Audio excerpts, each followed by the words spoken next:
from New York and on the new Hot 97 app. Ebro in the morning on Hot 97. Ebro in the morning. Laura Styles, Rosenberg. Give it up, Cory Booker. It's good to Cory be 2020. Good to be back. Presidential hopeful, candidate. I think I first came up here when I was a mayoral hopeful. Yes. Yeah, which is why I was so angry when you announced on another show.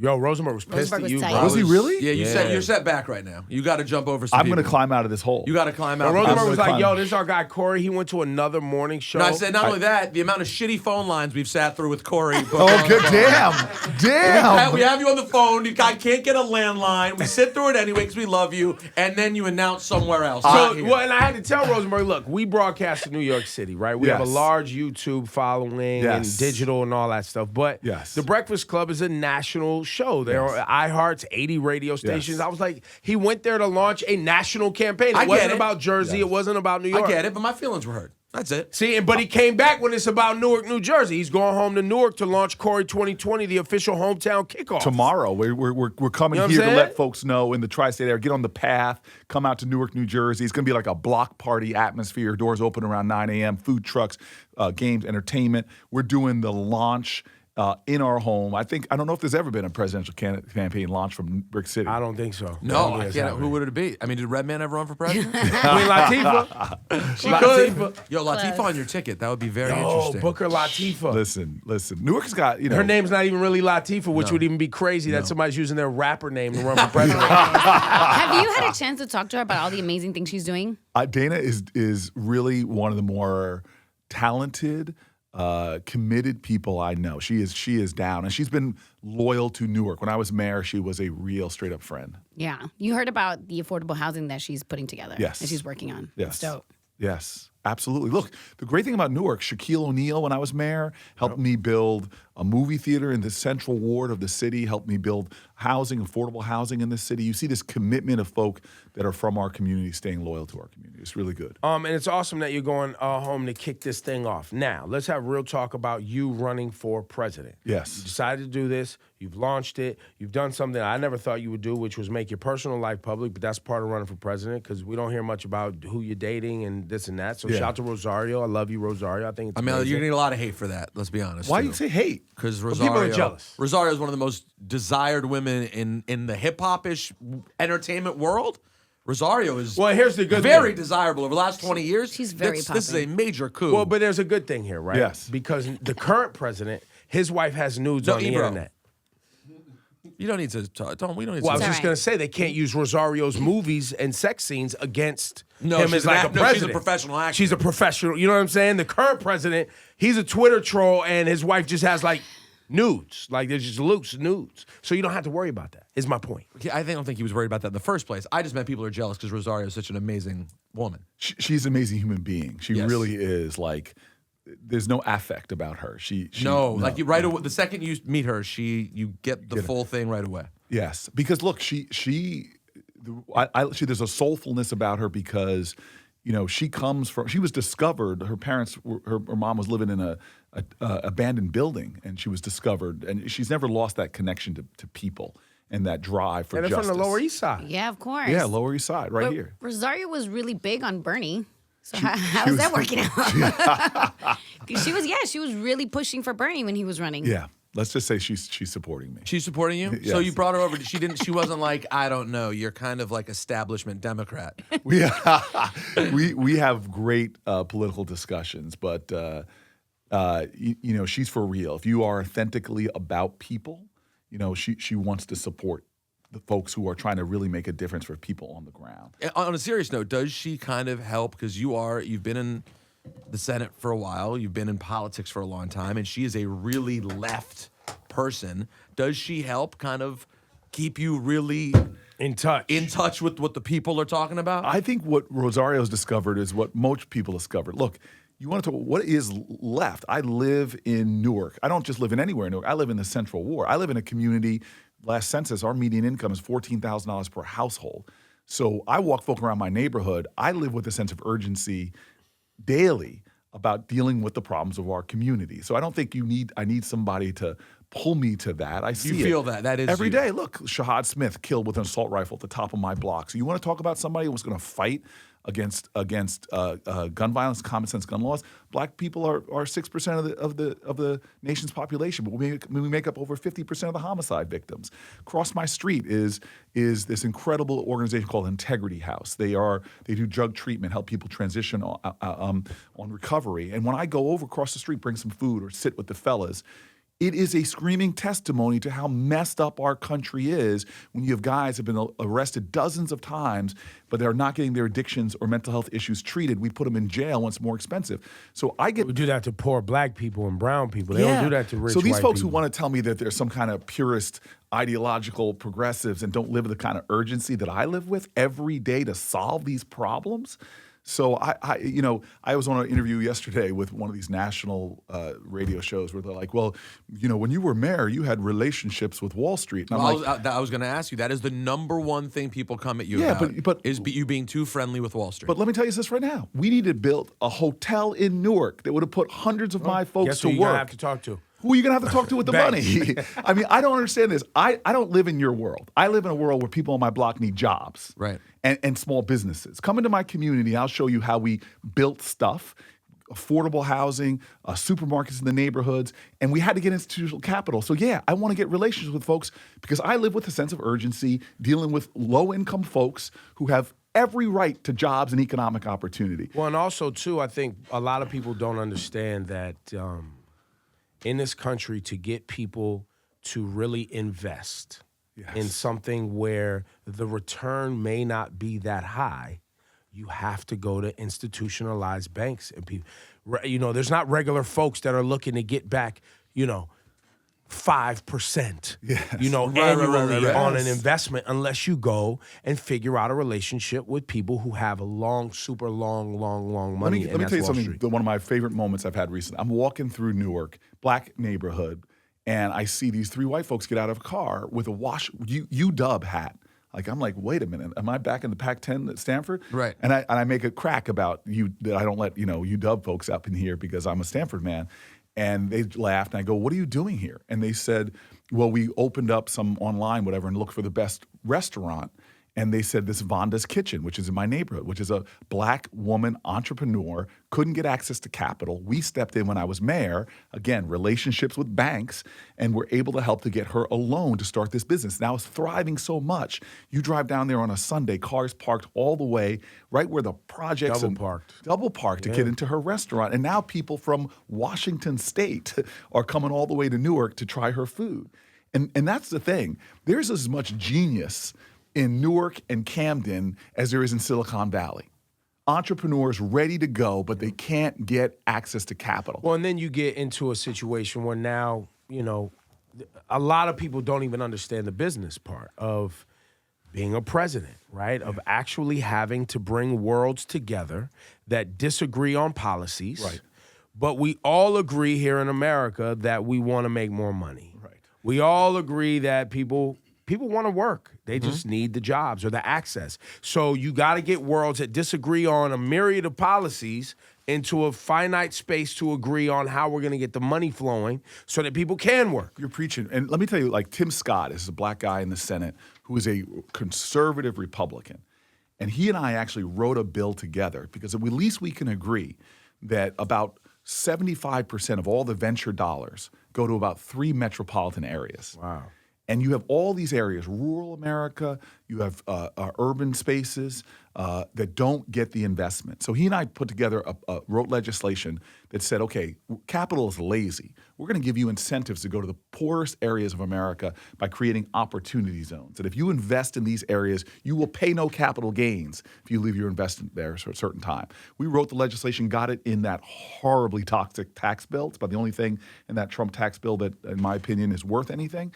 And now, as a result of that, I've met with people from Erie, Pennsylvania, Heflin, Alabama, even in my own state, communities that never got investors to come to look for opportunity.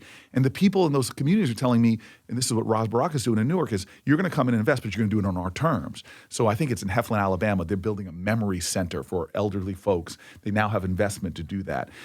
For HBCUs, they set up an opportunity fund because of the tax treatment now that it's going to get massive investment in historically black colleges and universities. So this is just saying— Is Trump going to take credit for that?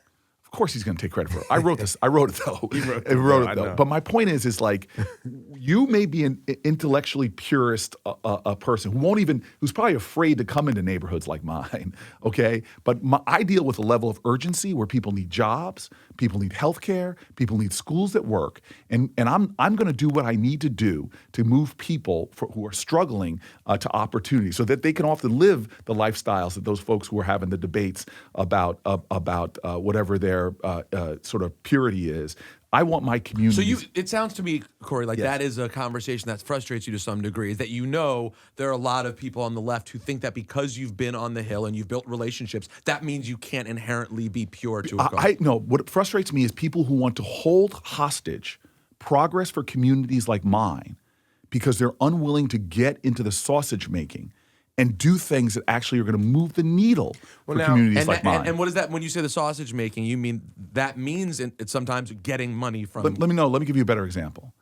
We just passed, for the first, all of us around the same age, I'm probably a little older than you guys, I turned 50 this month. And we have seen, our generation has seen one of the most tragically unjust, racially bigoted policy called mass incarceration. Mm-hmm. So since 1980 alone, our prison population has gone up 500%, overwhelmingly locking up black and brown people, poor people, mentally ill people. It is a horrific system. 1 out of every 3 incarcerated women on the planet Earth are here in the United States of America. It's done because of the drug war. People think marijuana, it's getting cool and everything. There were more marijuana possession arrests in 2017 than all violent crimes combined. And they're not arresting people on Stanford's campus. They're arresting people in communities of color and low-income communities.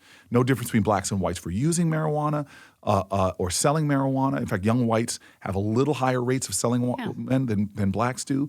But yet African Americans are almost 4 times more likely to be convicted of that. And by the way, when they're convicted, it's a life sentence because now you can't get a job, you can't get a loan from banks. So I go to Washington, and I told people when I campaigned for the Senate, the pollsters told me, don't talk about this issue in the suburbs. It's not a number 1 issue in New Jersey. I said, look, leaders don't follow consensus. They mold it. This is a cancer on the soul of our country. I went down there for years working on a comprehensive bill, and we finally got one. The last thing I fought to get in that bill was a ban on juvenile solitary confinement, which I got in. Now, that bill is not perfect. What's the name of it? It's called the First Step Act. Literally just by making the crack cocaine, powder cocaine parts of that retroactive. In other words, they changed it from 100 to 1 down to 18 to 1, which is still wrong. It should be 1 to 1. Right. But they did that prospectively, not. So we made in our bill, some people are sitting in prison for the 100 to 1 crime, watching people who come in with less quantity of drug getting in and out of prison. So we made it retroactively. Over 2,000 people now have pathways to liberation. 90% of them are black.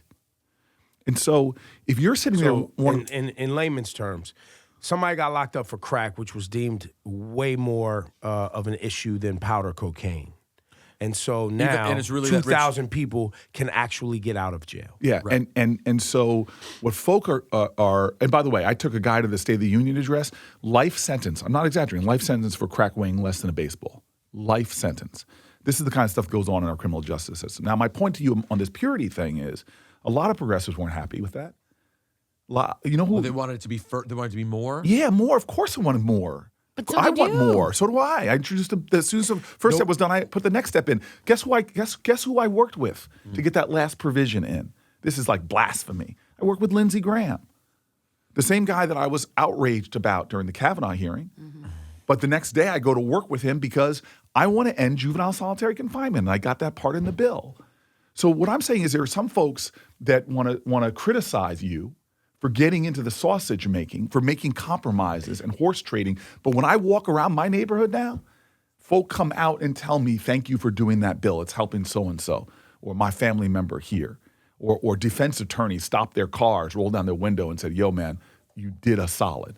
And so that's what I'm saying about when you live with a sense of urgency like I do. When I'm a mayor of a city and I'm trying to build affordable housing and you're criticizing me for going to a Wall Street bank to try to fight to get them to invest in communities they don't invest in, that that you're going to criticize me for making money with philanthropists that allowed me to build Because I'll tell you, affordable when you read about the criticism of Cory that's out there, and I won't pretend to be knowledgeable of it, you read it, there's not a lot of information. It just usually says he's too friendly with Wall Street. Right. So let's talk about Democrats. And the reason it's easy for some black people right now, like you're hearing it, right? Where it's like black people have been voting for Democrats and literally nothing has changed in our neighborhoods and our circumstances. Why are black people so loyal to voting for Democrats? We talk about it on the show and I go, well, it's easy. It's because Republicans be saying crazy shit and it's mad racist a line over there. And while black people have conservative ideals, because there are definitely ideals,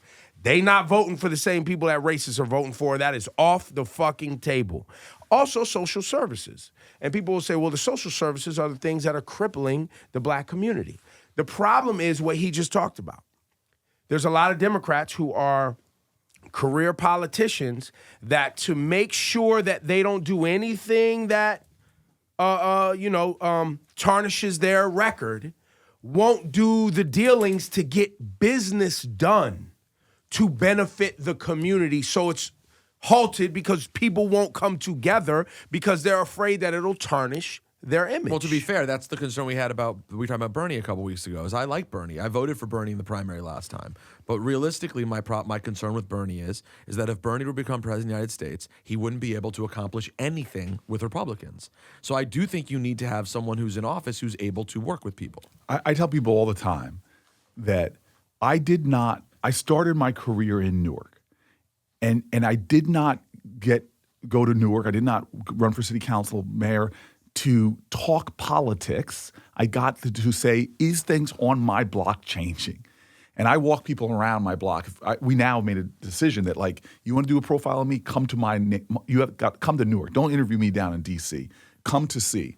Because in my neighborhood, we have a supermarket in a food desert that laughed at me the first time I talked about bringing a supermarket chain to Newark. We have a new park. We have a new high school. We have new affordable housing. What are you making difference? And I'm sorry to challenge you on this, but because I have this exact conversation I've had in barbershops in Newark, where people say, "What do the Democratic Party do for black people?" But that's why I'm bringing it up is because I want it to be challenged. But literally, it's like a conversation amongst black people all the time, and I just always say, "Time out. We're not getting as much stuff done as we need to." And I can go through all the things that frustrate the hell out of me that we live in a country, like, for example, people talking about Flint, Michigan as if it's like some outrageous anomaly. No, there are over 3,000 jurisdictions in America where children have twice the blood lead levels in them, twice. So I understand this feeling in our communities, which are literally the way they are, not because somehow black people are morally inferior to white people. That's why they're poorer. No, these were communities designed to be this way by racist policies, overtly racist policies that were going on to the 1970s, and then racist policies that had racism baked in, like mass incarceration. That were set up by Democrats who, at the time, before the Civil Rights era, the Democratic Party was very racist. Listen. Yes. Oh my God! But it's a different party. But I'm just making sure we have the convo, guys. I'm not disagreeing. Yes. I'm just saying these are because without the information and us having it, people. This is the talking points on the internet. I know, but black people were not Democrats. They were Republicans up until the 1930s. That's right. It was FDR with Medicaid, Medicare. I'll go through Social Security, all the things. The Party of Lincoln. That's one of the Party of Lincoln. Right. It's not the Party of Lincoln anymore. I did not think we were dropping so much history on them. No, we're going deep. No, we're going deep. This from the audience. Right. Yeah, and I agree. So my point is like when I have these conversations in barbershops, sometimes I have to say, time out.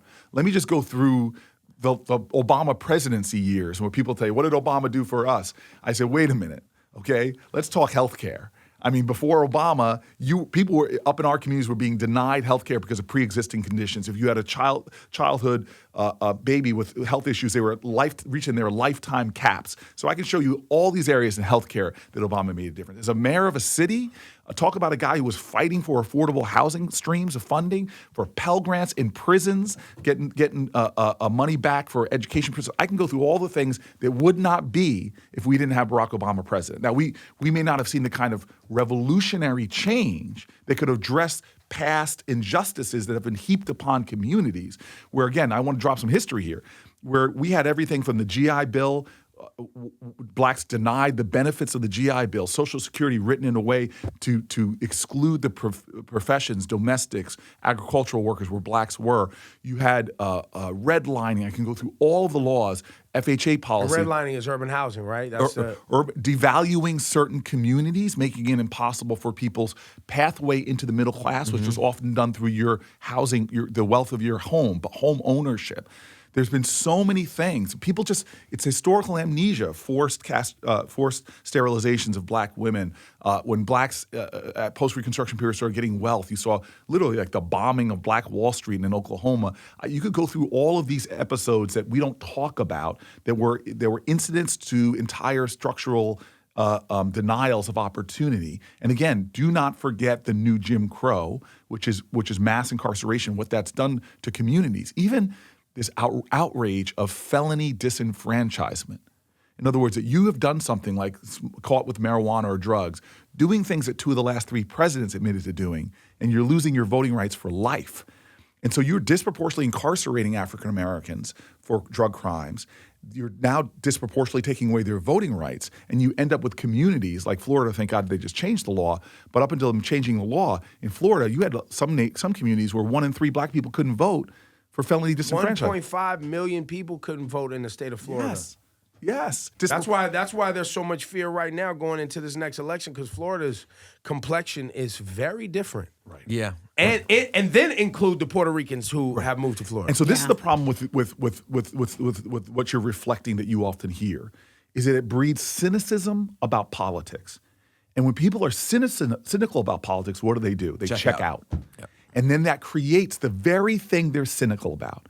We have seen a shift in our lifetime of a concentration of corporate power, shift in our lifetime of our common communal revenues.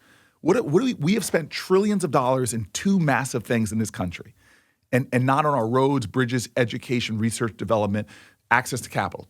2 things we've spent about roughly $7 trillion in our lifetime on. Wars in the Middle East, okay? False pretense going to Iraq, and tax cuts for the wealthiest of Americans. Trillions of dollars moved into those areas out of the things we used to invest in as a society. Pell Grants used to cover 80% of college costs. We used to have the top infrastructure on the planet Earth. China spent their trillions building 18,000 miles of high-speed rail. The rail that goes between New York and New Jersey, called the Northeast Corridor, from Boston to D.C., moves a half an hour slower than it did in the 1960s. So we have been extracting money from our common wealth and plowing it into tax cuts for the wealthy, wars overseas that we should have been in the first place. And so we have taken a country that was the wealthiest country on the planet Earth and had deep pockets of poverty and turned us into a poor country, massive debt, that has deep pockets of wealth. And so now we these trends, what's happened, corporate profits, 85-year high. Wages for the average working American, 60-year low. And why are these things happening? More black people are working, and the economy's so good. No, so God bless him. Trump said it. Trump says a lot. Trump says better black unemployment than ever. Look black at my African American. Look at my African American. So first of all, you all know that there are folks, because I see, again, I go back to the urgencies of my Donald Trump a liar, man. Yes, he lies repeatedly. Judge me by what I do. Should Donald Trump be impeached? I think we should beat Donald Trump in an election.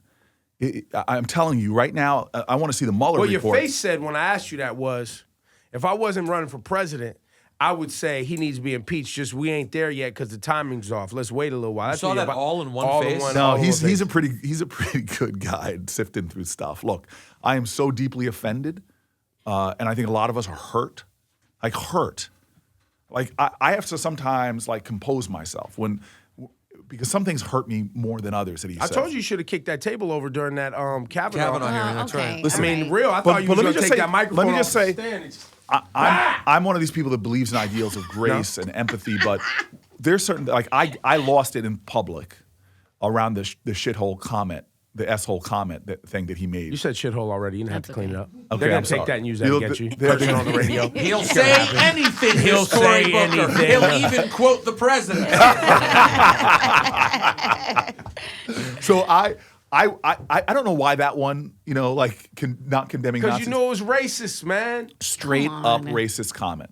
And more than that, though, is I know kids that are Haitian immigrants. I know kids that are. That's our people, These man. are What our are you talking about? people. We grew All up of with us. them. And I All also of know us. that those words, they fester and they legitimize. But you white also sup- know they that the legitimize reason white those countries supremacy. are suffering is because of American policy. That's what you know. Yes. So you're looking at rich white people calling colonial Haiti policies. a shithole. Meanwhile, you know what France and America has been doing to Haiti for over 100 years. Yeah. That's why it's offensive. This is some deep. Guys. This is some deep what we conversation do. here. So that hurt me so much that because I also know that since 9/11, we've had the majority of terrorist attacks in this country since 9/11 have been right-wing extremist groups. The majority of those white supremacist groups. That's right.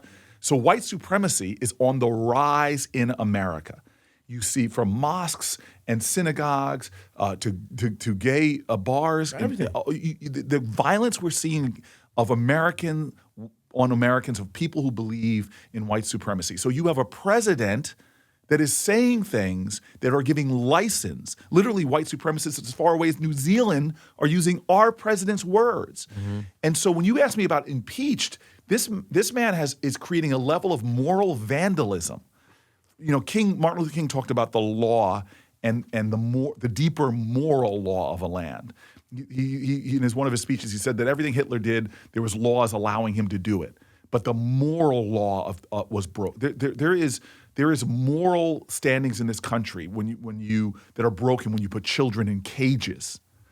There's a moral law in this country when you declare that you're going to ban people from our nation just because they're Muslim. Stole people's babies. We as a nation stole people's children from Permanent, them. irreparable damage to the And psyche of children. We can't even get the children back to the. We had can't no. figure- By the way, I'm gonna take it a step No, further because children you know are I'm lost. crazy. We had no intention of giving them babies back.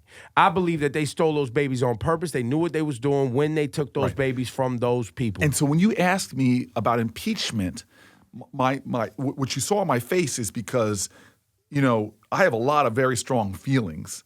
But I think the best thing for our country is it's like we did with the Know Nothing Party, which is this party, legitimate American party that rose up just against Catholic immigrants from Iran.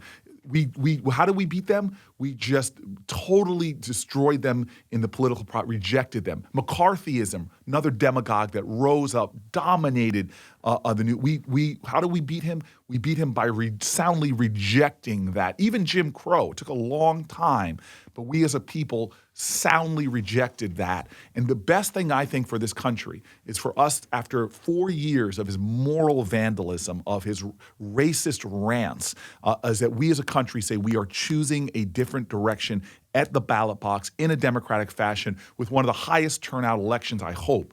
I hope it's the most democratic of our elections possible because people don't check out.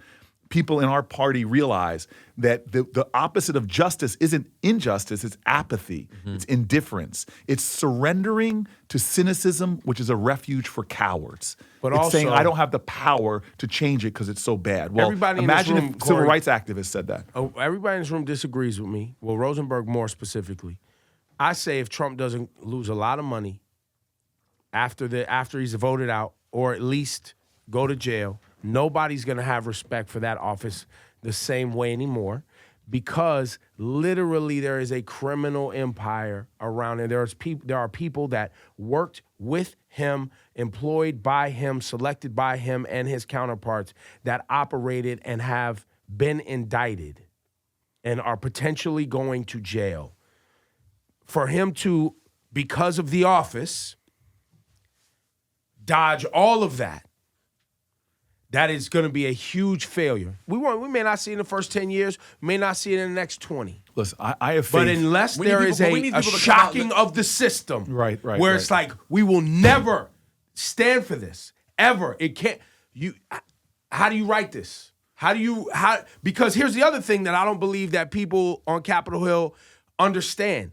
the access to information in real time that's happening right now is not like a JFK assassination where people only had the newspaper and they were like, who was there and who what. No. Whether they're wrong or they're right, whether it's fake news or real news, people are archiving, seeing, being affected right now. Right, it's happening right now. So people are going to remember differently Right. than any other moment in our history. But this is what I know. First of all, his legal troubles have only begun. The Mueller report is like the foothills of the Yeah, mountain. they trying to rap me. You saw Shawnee. They're trying to rap No, you but- 20 but I- minutes. but trying I- to but rap I- that. I got him on but- the ropes but right I- now. It's that heat that people But I want to need. say, like, he's got investigations in the Southern District. I can go through the investigations that I think are going to lead someplace. But this is what the I New know. York State stuff or the federal stuff. State Both. stuff, federal stuff, tax stuff. I mean, it's all. And when he's out of the office and he doesn't have the shield of the presidency, this man. Well, Cory Booker said Trump's going to jail. No, he didn't. I didn't say that. He I hasn't just, said I that. just. This is what I want to say that I know from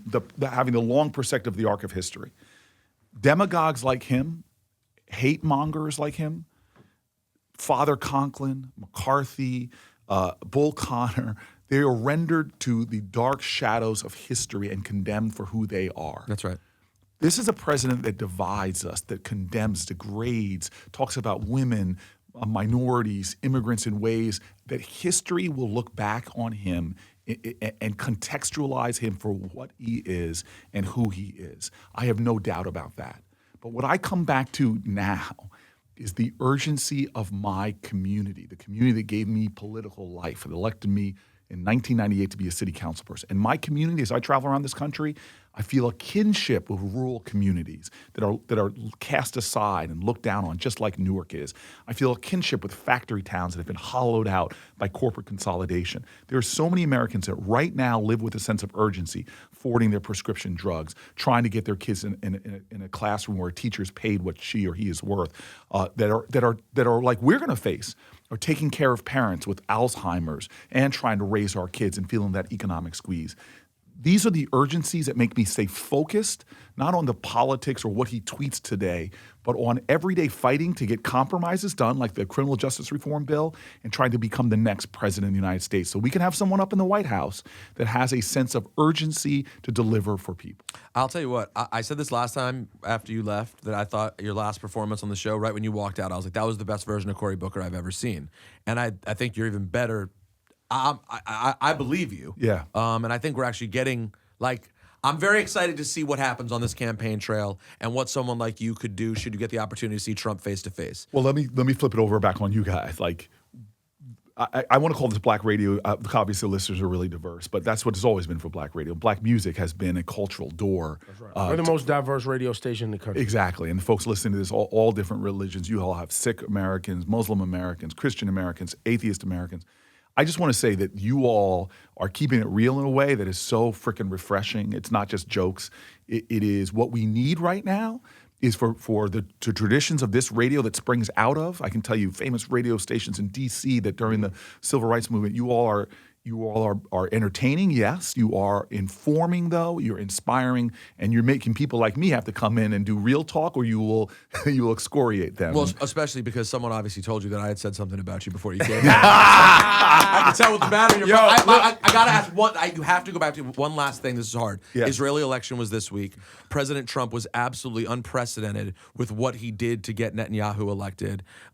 He really went above and beyond. This Golan Heights stuff is crazy. It's and please, like, I hope folks understand what you're saying is that the bipartisan Republican and Democratic presidents in the past spoke to the two-state solution, said the Golan should be a final status negotiation for a two-state solution. And you cannot have in Israel both a democracy. You can't have if you want to have a Jewish state, you've got to have a democracy. Right. And Palestinians can't participate. That's what I'm saying. It's either the two-state solution or the very ideals to what Americans, Israelis, so many people speak to, democratic ideals are in jeopardy. And so what this president is doing by undermining the ability for us to get to a two-state solution breaks with bipartisan American policy for years. And we're going towards a dangerous direction if this president is going to continue to do things. And for all of us who believe in human rights, for this administration to pull back resources, they're going humanitarian aid, not to go into the Palestinian Authority, but to going directly to clean water and access. That is unacceptable to me. And so I am the first person to stand up. The state of Israel has a right to defend itself, a right to exist. But we should be in America supporting the pathway to a two-state solution, self-determination of people, human rights and human dignity. And that this administration And we should be the honest broker for peace that we're supposed to be. And this administration is changing a bipartisan tradition. It's elitism.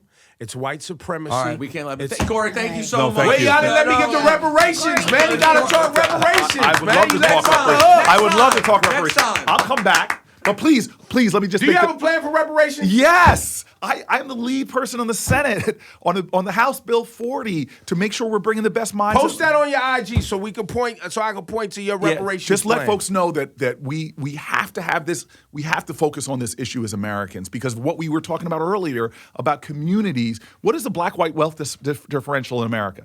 Let's take a city like Boston. The average white wealth in Boston is about $280,000. The average black wealth, $8. Jesus Christ. What does that mean? I mean, I knew Boston Well, was racist, but I had no idea. unless you believe that somehow there's a moral deficiency or something like that, then this is coming from baked-in injustices. The issues we're talking about systemic forces that have contributed to the situation we have right now. And by the way, addressing this issue isn't just helping Black Americans; it will help all Americans. Rising tide. No, it's not. I don't believe. I think rising tide doesn't really work when you have people's boats have holes in it. Exactly. I think you have to have a specifically designed programs with a consciousness towards the racial disparities that are there that can address this. This is why I am the leader of the reparations bill in the Senate that is bringing together the best minds to think about it. But again, this gets back to urgency. I'm not waiting. I have a baby bonds bill that literally Columbia University says if it's done, it will close the racial wealth gap, which is everybody born in America gets $1,000 in an account.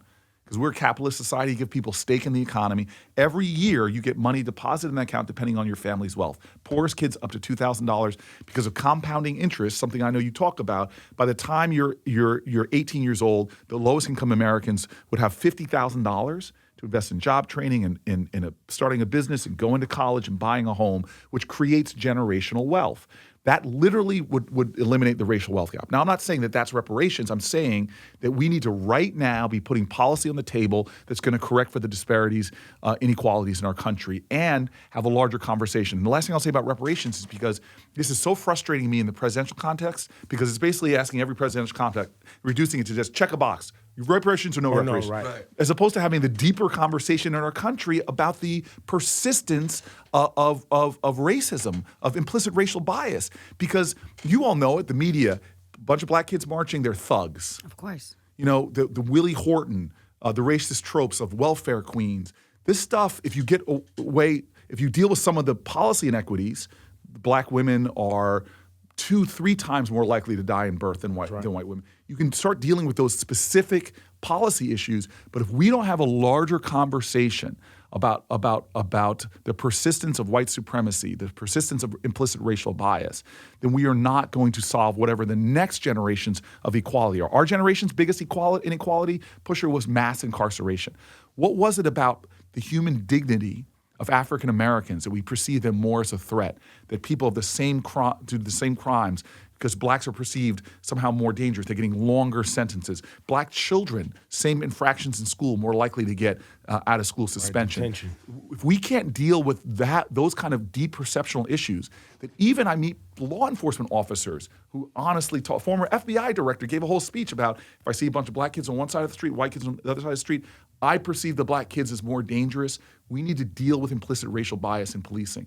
So that's why I'm saying, like, please, Lord, don't let reparations conversation become a box to check. When you're sitting there, does this presidential candidate believe in reparations? Well, what do they mean? Because if you just say yes, it doesn't mean anything. Well, doesn't I think mean what anything. people are looking for is, yes, they agree with you, but they just want to know that there's a, yes. I acknowledge something needs to be done And as the here. only person in this race who has been the chief executive of not just any city, Newark, New Jersey, which was going through the crisis of the Great Recession, dealing with majority Black and brown city, we were able to turn that city around by focusing on pragmatic things, and has been a United States senator in a divided environment who went there to deal with these issues. the only big bipartisan bill that's gone through the United States Congress under this president has been the criminal justice bill that I helped lead through the Congress. So that's my resume, dealing with issues that matter to real people to address persistent injustices. And how have I done it? I've been bringing together uncommon coalitions that, involve sometimes getting loans, bank loans to Vonda so she can open her restaurant. Sometimes it involves working with Chris Christie because he was the governor of the state. And if I'm going to get anything done, I got to have a relationship across the aisle. It is working with Tim Scott, a Republican from South Carolina, because I wanted to get investments in low-income communities. Because I go home and people want to say, what have you accomplished? Not what did you stand up and give a great speech about? And if I'm president of the United States, I'm going to deliver results for communities from rural areas to urban areas that have been left out of the equation and are hurting in this so-called great economy because the average American knows that it's not working for them. So please, if you believe like I do, come out to Newark on Saturday. Come tomorrow to see our hometown kickoff. It's going to be a block party atmosphere. Heck, we're 10 miles from where we're sitting right here in Manhattan. I'm hoping we can kick off a campaign of somebody's talking about real issues, addressing inequality, really not just having liberty and justice for all be a pledge that we recite at a rote routine, but become a conviction again in this country to deal with our nation's unfinished business. Cory Booker, ladies and gentlemen. Cory 2020. Saturday, Newark.